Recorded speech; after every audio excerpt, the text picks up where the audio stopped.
Good morning, respected principal. Good afternoon, respected principal, my teachers, parents, and my dear friends. My name is Gaurav from first class Saudi. Today my topic is about honest and speaking truth. Honesty is the best policy. It describes the nature of a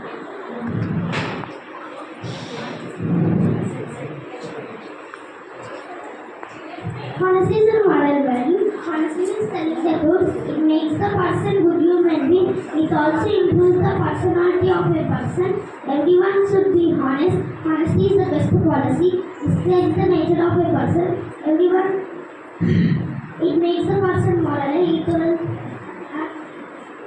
An honest person never fails in his life. Honesty builds a self-confident person. Thank you, ma'am, for giving this great opportunity